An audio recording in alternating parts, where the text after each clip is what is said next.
What's going on, guys? My name is Regan Thompson. Recently I started the freedomformula.xyz. It is my little place online where I share stories and frameworks that I've developed over the last 10 years being an entrepreneur. I don't know how to say that word anymore because I've said it that many times trying to film stuff like this.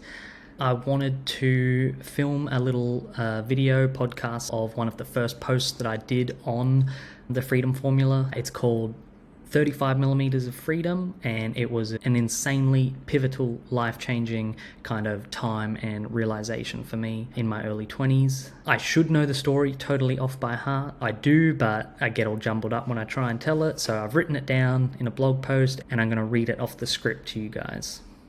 Thanks for listening. In my early 20s, I was exposed to the concept of shooting photos on 35mm film. I struggled with the idea of using such primitive technology because I was already using digital cameras daily to shoot photos and videos of my friends riding scooters. But some cooler people I knew were really into it, posting photos on Instagram of their absurdly aesthetic film cameras. I had to know what all the fuss was about. But first, I had to get my own film camera.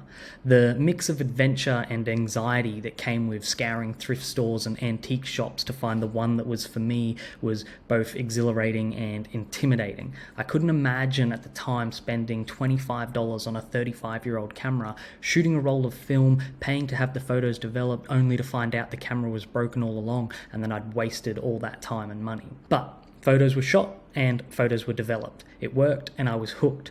My girlfriend, now wife, and I went on a rampage, sourcing, collecting and shooting with everything we could get our hands on, from old box brownies to the Pentax Auto 110, which is one of the world's smallest film cameras. It takes an extra small 16mm roll of film to work. I was now officially one of those hipsters posting digital photos of my film photos and cameras on Instagram.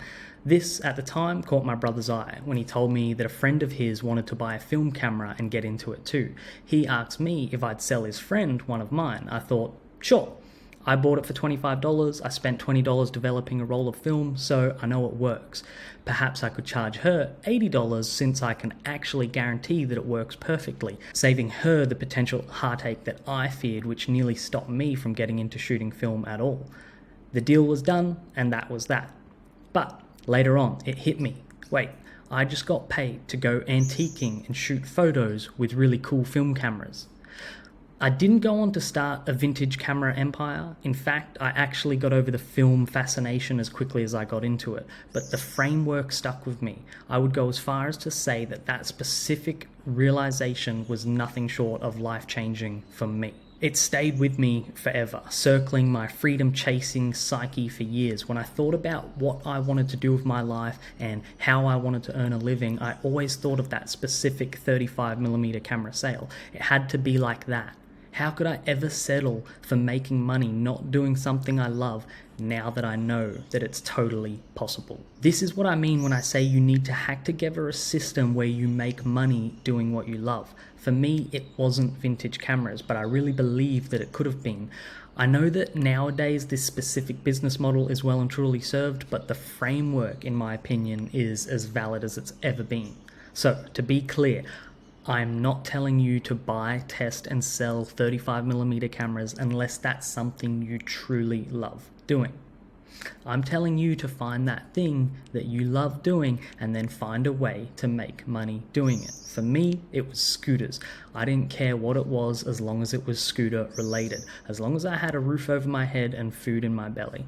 Many times, scootering took priority over that, and I'm not joking. I've run scooter competitions, worked in scooter shops, taught scooter lessons, and I've designed scooter products, you name it. It didn't matter to me that it was work because I'd hacked together a system where I made money doing what I loved. If I had have gone on to operate a vintage camera empire, I wouldn't have known beforehand how I would have gone about it. The same goes for the scooter business I ended up starting. But by relentlessly pursuing the idea of only doing what you love, the gaps and opportunities for commercial uses will almost be forced to appear, whether through luck, natural progression, or even desperation and survival. But just because I'm telling you to hack together a system where you can make money doing what you love doesn't mean I can tell you exactly how to do it. In other articles on the Freedom Formula, I will certainly try, but there is no guarantees. There's just so many variables that when it comes to pursuing your passion, there is definitely an element of finding your path and trusting the process. A fitting article to read or listen to after this one would be Freedom Has to Start Eventually.